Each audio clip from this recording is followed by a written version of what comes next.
Good evening everyone, it's John Randall again, another video for you. Hope you had a good day, hope you're all good. Today I'm going to talk about grief and how it affects us and how it has a massive effect on our mental health, and especially for myself. I'm going to break into my story a little bit and go a bit more deeper into it. But first, obviously, I thank everyone who's been supporting and liking and following. You can follow me on YouTube at John Randall 9053, and you can follow me on TikTok at RandyJ215. So if you like talking about these subjects and just general chat about life in general, men's mental health, just follow me, give it a go, and the more support I get, the better. Again, I'm gonna show it again. I wrote a book, it's doing quite well at the minute. It's time to open up, not man up. Again, anything, if people are interested, it's on Amazon, please take a look, and just any feedback, I'd appreciate it. So I'm going to start talking about how it started for me. Like I said, my mental health there was little signs when I was young, but it really came to the fore when I lost my mum and dad. So I lost my dad in 2007. He had cancer, had it in the throat.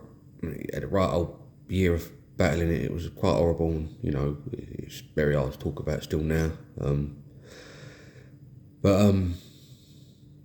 Like me and my dad weren't close, but we got closer as we got older. Tends to be the way with men.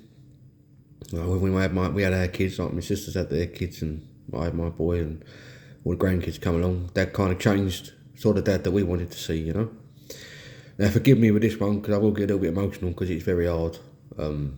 But it's something I want to talk about, because it is something that's deeply affected me for a long, long time. So, when my dad, he actually died quite horrifically. In the end, he died at home, and, his artery burst in his neck, and basically choking on his own blood. It was horrible. It's one of the worst things, and it's hard to talk about, and it's probably hard for my sisters and people that was there to hear. But that was the one, I could never get that memory out of my head. Even now, even though it's been a long, long time ago, like 18 years now, it hurts a lot. But watching your dad die and not be able to do nothing about it was probably one of the hardest things I've ever done. And talking about it's been hard. I talk about it in dribs and drabs, but very hard to say how you really feel. So, I'm a lot like my dad as I got older. I do miss him a lot. He was still only young. He was only in his 50s, like 53, And that messed me up.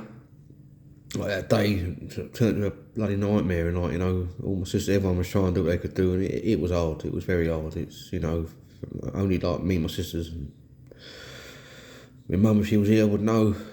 And one of my friends, Sharon, was there, how hard that actually was. It broke my heart, and that really messed me up, watching him die. And the days afterwards, couldn't quite get it out of my head what happened. And again, I started to bury it as they're talking about it. The thing that I've been really going on about lately is how hard that actually is. When you lose someone, especially a parent, for everyone that's gone through it, part of you goes with them. And I was so angry at how it took my dad, because he was a character. He was stubborn as hell. God, I loved him, but I wish we was closer. I wish we had got through this and opened up a bit more and spoke about things, how things would have been different, But it is what it is. That, going to the funeral and the things that we had to do, and at any funeral, you go in flight mode, don't you? You just turn yourself off, and you just get through the day, and you don't really take anything in, to be fair. I know he had a lovely send-off, and we all done everything lovely for him. I just remember watching my mum. My mum was just... I never realised how much my mum actually loved my dad till after that, She was lost. But that I switched off. During my dad's battle with cancer, I found myself being a new dad. Like, Mickey was only not even a year old, and we was going back and forth, and I couldn't really do a lot with him. I was sort of like helping my mum and dad, but more in spirit than doing anything. So I wasn't the sort of person you'd ask to help fix the tube or anything. Like my sisters used to do all that. I was just there as a body. To be honest with you, I wasn't. I was just there because I had to be, but part of me didn't want to be because I was finding it really hard. I couldn't understand it, and I feel guilty now because I should have done more, but my dad just thought I was a certain way and I thought he was a certain way, and he'd only trust me mum and my sisters at a push, like cleaning him up and stuff like that. It was hard. So I got a lot of guilt towards what I did, and I got a lot of anger towards like my dad for not being that, I mean him not having that relationship that I really wanted, but you know, what can I do now? I'm just trying to focus on being a better dad, use some of the good of my dad that he had, which he had a lot of good, and I try and put that into my son and my daughter, you know. So then I think after the funeral that I was just never the same. I just couldn't, I didn't know how to grieve properly. I didn't know what you're supposed to do. You cry, as soon as the tears come I got the hump, as soon as something else happened I couldn't do it. I just couldn't do it, and I'm so angry at myself for not being able to do it. It took right till now, only recently I can start doing it properly. But we didn't even have time for that. That year flew by, and I decided to, you know, the family had gone through so much that I wanted to get married and have something great happen, you know. So we kind of took a negative and turned it into a positive and focused on the wedding, and, you know, set it up for 2009. You know, it was hard. It still was hard, and the build up. And my mum was having a really hard time. You know, she was drinking and kind of dealing with grief in her own little way. You know, and I felt sorry for her, so I didn't know how much she was affected by it. But I'm a mummy's boy, so you know, I always had my mum. But then we got married in August 2009. And it was the best day of my life, and I'm not going to lie, it was, well, one of the best days of my life anyway. But to not have your dad there was hard, very hard. You know, my dad, he would have been my best man. He would have been in, you know, he would have been proud of that moment, you know. Although I'm grateful for my in-laws for giving us a great day and for everything they done. And my mum, unfortunately, my mum was ill for a few weeks before, maybe longer than that. We couldn't work out what was wrong with her. At the time, there was that swine flu going around. We thought she had that, and she got ill quite a lot. And it got to the point where she couldn't get out of bed and stuff. And then on the day of the wedding, I remember going in the room telling Mum, "Look, if you don't want to go, you ain't got to go." And she literally ripped my head off. "Your dad's not going to be there. I'm going to be there one way, and I'm going to get there." And I couldn't say that. My mum was the boss, you know. I had to listen. So, you know, it is what it is. You know, I keep saying it is what it is, but it was. I couldn't stop. I wanted my mum there. Of course I did. But going in that church, and if I knew what I knew now, I don't know. I would have wished I'd have took Mum hospital earlier. I suppose with all these things, it's fun in hindsight, I suppose. But and then after we got married, you know, in the next couple of days, Mum was really ill, and we took her hospital eventually because she just wasn't getting any better. And we had a week of going back and forth, working out at the hospital what was going on, and I couldn't quite focus on my wedding and take over. I'd just been married and I was over the moon, but then this happened and I just felt like I couldn't enjoy something. And then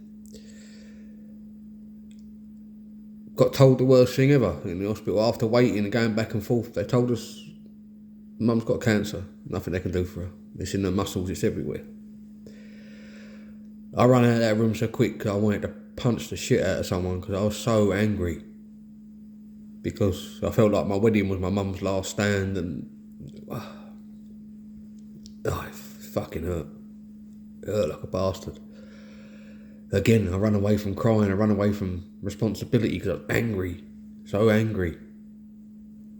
And I sat there, I went outside and I rang up my wife and I was screaming down the phone and I was so pissed off. And then literally, she come out of the hospital, she came home, we again took her home, carers coming in and out. Within a couple of weeks she was gone. She died at home, And that was the one thing, the first time I felt like I had nothing left. It went, all the good in me had gone. I was so angry at the world. You took my mum and dad, two special people, and I couldn't adjust to it. And I just switched off completely. And all of us were around there. Most of us watched her pass. And I just think, when mum went, a massive part of me went, dad took one bit, mum took the other. And I could never ever get that back. I was so mad for so long. I was just pissed off, and I think that is something that is how I got to where I got to. I started going off the rails then. And then we had like a triple whammy of crap after that as well. We had to give mum and dad's house back. I smashed up the house because I was fucking mad. And then we got told our nan's got cancer. It was just like, what? Like, seriously? And then, this is for me personally, like, me and my wife tried for a baby. She got pregnant. And then, unfortunately, we had miscarriage and we had twins quite early on, and it's something I've never really... I only recently spoke to a few people about it, and that includes my wife, about how I felt about it, because for women, obviously, it's a different ball game. You go through so much with a miscarriage. I mean, you've got all my respect. I don't know where to even start with the right words for that, but to watch it and to try and feel something, like, I didn't know what to feel, what to do. You took my mum and dad, now you've took my kids. I was like, no, I can't handle this. This is too much. And I remember being in the hospital, my wife trying to, I don't know, I didn't know what to do. I didn't know how to deal with it, what to do, how to be a good person. What do you do? No, women are going through this thing that, I don't know where to even start, what it must feel like. But for me as a man, I was just so lost, I didn't know what to do. She came home, and we had to, I don't want to go into massive detail, we had to finish the last bits off at home. Then, instead of actually having a moment with me and her, I invited my friends round to try and keep things normal. And I was like, what a stupid thing to do. But it's what grief does. You do weird stuff when you're going through grief. But that, on top of mum and dad, and then that miscarriage, and then I was gone. The whole of me was gone. I had enough of everything. Forgive me, it's a difficult one. I haven't gone on to the subject of talking about it, like how we deal with it, because I'm still dealing with it now. But I'm being honest with you. I was so angry at myself for having my friends round, and my wife sitting there just literally gone through one of the worst things you can go through, and I'm trying to make things normal. And then after that, I was just scared to touch her for fucking weeks, and I went in, I was gone. I got involved, when Dad went in 2006 up, I got involved in silly stuff I can't really talk about right now, but it just set the tone for my life, really. And it, I wish I'd done things different, don't we all? But I wish I'd done things differently. That night when that happened, it should have been me and my wife dealing with that and grieving instead of having people around, and I'm angry at myself for that. And I will forever be angry about that. Because I didn't quite think properly. And that was my problem. I haven't been thinking properly for a long while. Only now I've got a bit of clarity because things have changed. I've got a bit of freedom now from all the things that have held me back. There's nothing holding me back anymore. I'm not scared to embrace what's wrong. I'm embracing being a better man. That's what I'm trying to do. But with grief, when it happens, especially again with men, when something happens, again we bury it deep. And it's not easy, it's something where, again, even talking about it, it's hard to talk about, but it's about opening up, and it's something we won't do, but we have to. Even with that, if you don't deal with, you don't cry at a funeral, some people don't, I get that, but if you're buried it and you wait weeks, months, years, you start doing silly things. You know, you drink, you overeat, you get roused, you become angry and bitter. All because of that one little thing where you didn't let it out, where you're angry because your mum's gone or your dad's gone or whoever it is who's passed who you was close to. You just don't want to admit that hurt. And it fucking hurts. We know it hurts. Deep down it hurts. It's rooted hurt. But you've got, even if you cry alone, you've got to let it out and cry. I didn't. I really didn't. And that really messed me up and put me to a point where, you know, I did suffer from PTSD for a little while after that, and I still have flashbacks every now and then about it, and it did cause my anxiety to go through the roof, watching all these things happen. It made me go, it took, the real me was taken away when all that happened, and I'm going to be real, and I couldn't get it back. I was so angry at certain things that had gone on. I was angry about my dad being ill. He was treated like a fucking, I felt like I was treated like a little puppet. They were trying everything with him, you know. It was all new to them. They were trying with different things on him, and I knew that weren't working. And going up to the hospital when they told your dad there's nothing else they can do, and being in that room with your sisters when they told you your mum's going to go, it fucks you up, massively. And this is what happens to most men. When we lose someone, we go in flight mode. I know a lot of people do, but for men, we go in that quiet mode again. That manly thing kicks in, and that stupid word comes out again. It ain't man up, it's open up. You know? You're allowed to be hurt. We've got every right to be hurt. You've got every right to bloody cry. I know some do, some don't, but you've really got to let it out. You don't let it out, it manifests in a bad way. You become bitter and angry at life, and then people around you, you'll start snapping at them, and you've got to stop that, you know. It starts with us talking, embracing inside, embracing them feelings that we don't like letting out. I know it's hard, boys, but you're going to have to do it, because you turn to the wrong things, and then wrong things will ruin your relationship with your kids, your wife, your girlfriend, your family. Just don't. It's not worth it. Just to open up and just let the world see that you've got a little bit of vulnerability. It's not horrible. It makes you a real person. And I know that now because I've lost a lot. Believe me, I have. But finding myself has been my biggest thing right now. You know, doing all this, what I'm doing, writing books, talking about this. And this one hurt. I knew grief was going to be hard for me to talk about. That's why I've done it now. And it has caused me to have all these anxieties and this PTSD. He's a horrible fucker. He's horrible. Like, when I see certain things, it does trigger it sometimes. And I have to walk away from it. And I've had issues where I've had to do CPR on someone, and, you know, and that's messed me up. You know, we've lost my father-in-law passed away during COVID. All these things that have just tested everything to your core. You know, and what I'm good at is being there for people when they're going through it, but I didn't deal with it myself. All these things I didn't grieve for properly. I just focused on why did it happen. You know, who am I going to blame for it? Instead of going, that fucking hurt, and I want to cry. And there's no shame in it, it really ain't. Like, I've opened up a little bit here, I got upset a little bit because I knew it'd be hard, but I'm not scared of doing it. It's just saying the right thing. And obviously, look, we've got to understand that we're allowed to have all these feelings. There's nothing wrong with the feelings we're having. You know, when something happens, you lose someone or you're upset about something, you've got to embrace that vulnerability. It doesn't make you less of a man, it really don't.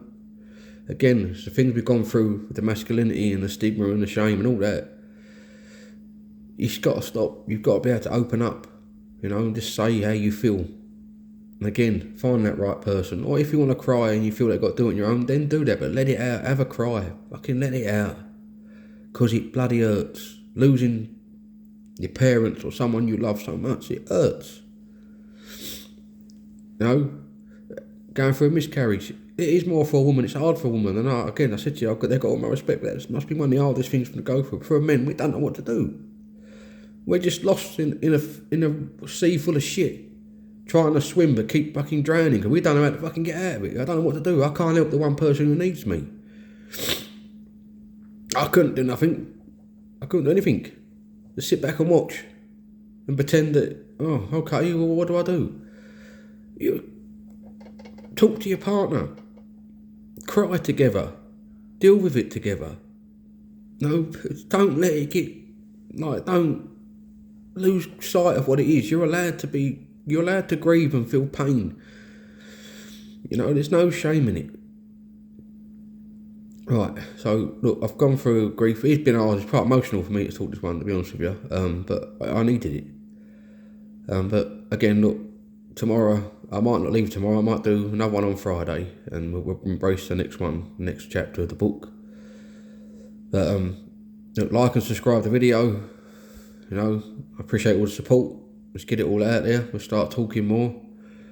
You can follow me on TikTok at RandyJ215, and you can follow me on YouTube at John Randall 9053.